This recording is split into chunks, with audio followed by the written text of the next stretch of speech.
चलिए, नमस्कार प्यारे साथियों, मैं कुमार विनयी। साथियों, आप सभी के साथ पिछली वीडियो में हम लोग जुड़े हुए थे जिसका टॉपिक था विकासात्मक बैंक। साथियों, मैंने आपसे वहाँ पर पूछा था कि बताइए अगला कौन से टॉपिक पर चर्चा की जाए? आप सभी के सहयोग से, आप सभी की इतने प्यार से आज का जो हमारा टॉपिक है मेरे साथियों वो है रिज़र्व बैंक ऑफ इंडिया। जी हाँ, देश का केंद्रीय bank reserve bank of India के बारे में आज हम बात करने वाले हैं। तो आइए बिना किसी देरी के इसकी हम शुरुआत करते हैं। देखो, रिज़र्व बैंक ऑफ इंडिया जो है, इसका लेखा वर्ष यानी कि अकाउंटिंग ईयर क्या है? सवाल अक्सर पूछा जाता है। इसका मतलब है कि भारत का केंद्रीय बैंक जो है वो उसका जो लेखा वर्ष है वो अकाउंटिंग कौन से समय से किस अवधि के लिए करता है। तो याद रखना उसकी जो अकाउंटिंग ईयर है वो 1 अप्रैल से 31 मार्च के बीच है। ये याद रखना इंपॉर्टेंट है। फिर पूछा जा सकता है कि आरबीआई जो है वो देश का कैसा बैंक है? देश का केंद्रीय बैंक है, देश का सेंट्रल बैंक है। बैंक है, देश का केंद्रीय बैंक है, देश का सेंट्रल बैंक है। आरबीआई की स्थापना कब की गई? तो 1 अप्रैल 1935 को आरबीआई की स्थापना की गई थी। याद रखना है ये कौन से अधिनियम से की गई? तो आरबीआई अधिनियम 1934 से इसकी स्थापना की गई है। जब भी किसी संस्था की स्थापना किसी अधिनियम से की जाती है तो उसकी प्रकृति सांविधिक होती है। हिंदी में इसे सांविधिक और अंग्रेजी में इसे स्टैट्यूटरी बॉडी के नाम से जाना जाता है। याद रखना है आरबीआई की जो स्थापना है वो किस समिति की सिफारिश पर की गई? अगर ऐसा सवाल आए तो याद रखना है आप लोगों को रॉयल कमीशन या शाही आयोग या इसी का नाम यंग हिल्टन कमीशन है। तो आरबीआई की स्थापना यंग हिल्टन कमीशन की सिफारिश पर की गई थी। इसके इसकी जमा पूंजी कितनी थी? यानी कि जब आरबीआई की स्थापना की गई तब इसके पास में टोटल कितना पैसा था? तो याद रखना है मात्र 5 करोड़ की जमा पूंजी के साथ, 5 करोड़ की कैपिटल के साथ आरबीआई की स्थापना की गई थी। आरबीआई के मुख्यालय को लेकर के कई बार सवाल पूछे जाते हैं। याद रखिएगा इसका मुख्यालय जब इसकी स्थापना की गई तब से 2 साल तक इसका जो मुख्यालय है वो मेरे साथियों कलकत्ता में था। लेकिन 1937 के बाद में इसका मुख्यालय मुंबई बना दिया गया और वर्तमान में भी इसका जो हेडक्वार्टर है वो मुंबई में है। बात की जाए मेरे साथियों इसके राष्ट्रीयकरण को लेकर के। देखिए जब आरबीआई की स्थापना की गई थी तब इसमें प्राइवेट सेक्टर और गवर्नमेंट सेक्टर दोनों था।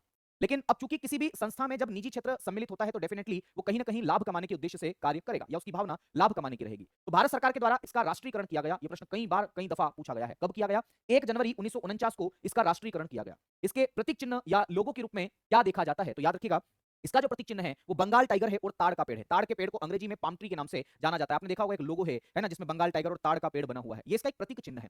बात की जाए आरबीआई के गवर्नर्स के बारे में तो याद रखना है आरबीआई का जो गवर्नर होता है उसकी नियुक्ति कौन करता है? केंद्र सरकार उसकी नियुक्ति करती है। कितने सालों के लिए करती है? तो इसका कार्यकाल 3 सालों का होता है। मैं आपको बताना चाहूंगा कि आरबीआई के पहले गवर्नर सर ऑसबॉर्न स्मिथ थे। जब आरबीआई की स्थापना की गई तब इसके गवर्नर सर ऑसबॉर्न स्मिथ को बनाया गया था। वहीं पर दूसरे गवर्नर जो है वो भी जेम्स टेलर थे। दोनों में ऐसा नहीं लग रहा कि ये विदेशी व्यक्ति हैं। हाँ, बिल्कुल ये विदेशी व्यक्ति हैं। तीसरे जो गवर्नर है उनका नाम है सीडी देशमुख। याद रखना ऐसा मुझे लग रहा है जैसे मेरे गांव में अशोक दा होते हैं, मांगीलाल होता है, दयाराम होता है ना, तो मुझे ऐसी फीलिंग आती है हाँ ये मेरे अपने गांव के क्षेत्र के लोग हैं। वैसे ही सीडी देशमुख का जब भी नाम देखा जाता है तो ये भारतीय व्यक्ति का ही नाम हो सकता है। तो याद रखना आरबीआई के पहले भारतीय गवर्नर अगर आपसे पूछा जाए तो सीडी देशमुख है और इन्हीं के समय काल में आरबीआई का क्या किया गया था? राष्ट्रीयकरण किया गया था। कई बार सवाल देखा जाता है। आरबीआई के 25वें गवर्नर कौन है? तो याद रखना 2018 से अभी 2024 तक रहे 11 दिसंबर तक मेरे साथियों शक्तिकांत दास जो थे वो आरबीआई के 25वें गवर्नर है। लेकिन एक बात यहां यह भी देखनी होगी कि आरबीआई को नए यानी कि 26वें गवर्नर मिल चुके हैं और वर्तमान में वो कार्यरत भी है। 11 दिसंबर 2024 से 26वें गवर्नर का कार्यकाल शुरू हो गया है और इनका कार्यकाल 3 वर्षों के लिए केंद्र सरकार के द्वारा तय किया गया है। मैं आपको बता देना चाहता हूं इनका नाम है संजय मल्होत्रा। तो 26वें गवर्नर कौन है मेरे साथियों? संजय मल्होत्रा है। ये बात आपको याद रखना। ये आरबीआई के बारे में एक मोटा-मोटा अंदाज मैंने आपको बताया जहां से अक्सर सवाल आते हैं। देखो क्या-क्या याद रखना है।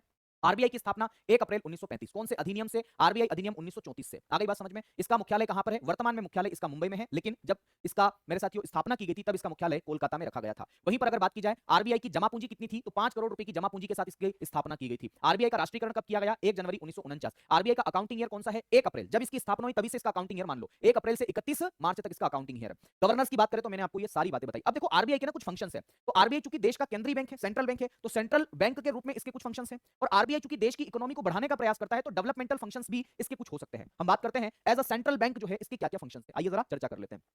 नई मुद्रा का निर्गमन, इश्यूअर ऑफ न्यू करेंसी। देखो भारत में मुद्रा जारी करने के लिए करेंसी, पेपर करेंसी या करेंसी इशू करने का एकमात्र अधिकार जो है वो रिजर्व बैंक ऑफ इंडिया को है। हालांकि मैं आपको यहां पर बता दूं 1 रुपए का सिक्का और 1 रुपए का नोट जो है वो भारत सरकार के वित्त मंत्रालय के द्वारा जारी किया जाता है। अगर पूछा जाए कि क्यों जारी किया जाता है तो सरकार के घाटे को कम करने के लिए जारी किया जाता है। मैं आपको यहां पर बता दूं कि आरबीआई के अलावा कोई भी संस्था देश के अंदर नई मुद्रा को इशू नहीं कर सकती, करेंसी इशू का काम नहीं कर सकती।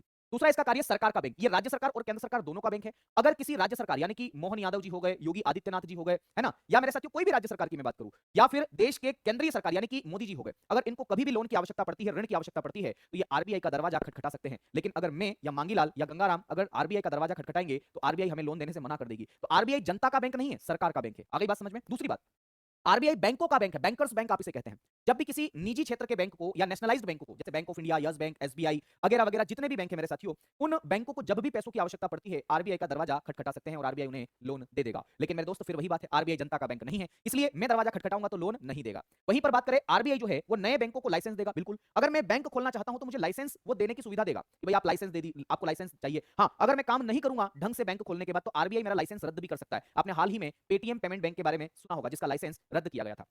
आरबीआई इंटरनेशनल मार्केट में भारत का रिप्रेजेंटेटिव है। याद रखना, अंतरराष्ट्रीय भारत में भारत का प्रतिनिधित्व रिजर्व बैंक ऑफ इंडिया से ही होता है। अगर मान लो भारत सरकार को लोन चाहिए आईएमएफ से, वर्ल्ड बैंक से, अमेरिका से, जापान से, किसी से भी, तो जो पैसा आएगा वो आरबीआई के थ्रू ही आएगा। आरबीआई एक मीडिएटरी संस्था के रूप में जाना जाता है। आरबीआई विदेशी विनिमय भंडार यानी कि फॉरेन एक्सचेंज रिजर्व का मेंटेनेंस भी करता है, रख रखाव भी करता है। देखो, हर एक सेंट्रल बैंक के पास में एक गुल्लक होता है। गुल्लक यानी कि समझते हैं, जो हमारे पास भी होता है। उस गुल्लक में क्या होता है? उस गुल्लक में विदेशी मुद्राएं हैं, ताकि जब हम विदेशों से कोई सामान खरीदते हैं तो हमें वो विदेशी मुद्राएं उसको देनी होती है। विशेष रूप से अंतरराष्ट्रीय मुद्रा डॉलर है, यूरो है ना? इसके अलावा और भी कई मुद्राएं हैं जो अंतरराष्ट्रीय करेंसी बनकर के सामने आ रही है, उनसे हम व्यापार कर सकते हैं। तो उसी को बना करके, उसी को मेंटेन करके आरबीआई रखता है। आरबीआई मेरे दोस्त तरलता या मुद्रा प्रवाह पर नियंत्रण करता है, एक नीति बना करके, मौद्रिक नीति। That is the most important function. याद रखना, अभी के लिए केवल इतना याद रख लीजिए। अगले टॉपिक में हम कोशिश करेंगे मौद्रिक नीति के बारे में जानने की, लेकिन फिलहाल इतना ही कि आरबीआई मेरे साथियों मौद्रिक नीति का निर्माण करता है। आरबीआई की एक समिति है जिसका नाम है मौद्रिक नीति समिति, उसकी सहायता से वो ये काम करता है। कुछ विकासात्मक कार्य भी हैं, जैसे वित्तीय साक्षरता। आरबीआई समय समय पर भारत के नागरिकों को वित्तीय साक्षरता देने का कार्य करता है। वो बताता है कि भैया भारत के नागरिकों को किस तरीके से धोखाधड़ी से, फ्रॉड से बचना है, उसी को वित्तीय साक्षरता बोलते हैं। फोन पे, गूगल पे या इन सभी एप्लीकेशंस का उपयोग कैसे करना है, इनसे कैसे बचा जा सकता है, वो तमाम बातें। वित्तीय समावेशन आरबीआई का दूसरा सबसे महत्वपूर्ण विकासात्मक कार्य है। वित्तीय समावेशन का मतलब है गरीब व्यक्ति को या वंचित व्यक्ति को भी फाइनेंशियल चीजों से या वित्तीय सुविधाओं से जोड़ना, उनको बैंकों से जोड़ना। और सरकार भी इसके लिए कार्य कर रही है। जैसे प्रधानमंत्री जन धन योजना इसका सबसे बड़ा उदाहरण है। प्रधानमंत्री उज्ज्वला योजना है ना, उसमें जो एलपीजी सब्सिडी दी जाती है वो भी बैंकों की सहायता से दी जाती है। और ग्रामीण क्षेत्र में जो व्यक्ति है उनका बैंक अकाउंट जरूरी होता है उसके अंदर। तो कहीं ना कहीं वित्तीय समावेशन यानी कि वंचित वर्गों को बैंकिंग गतिविधियों से जोड़ना ही वित्तीय समावेशन कहलाता है। बैंकों का डिजिटलाइजेशन करना ये भी आरबीआई का एक आरबीआई का एक विकासात्मक कार्य देखा जाता है। आगे बात समझ में? तो ये कुछ प्रमुख कार्य है जो आरबीआई के रूप में देखे गए हैं। तो चलिए आज की इस क्लास में इतना ही करते हैं। जल्द ही अगले बुधवार को हम लोग नई क्लास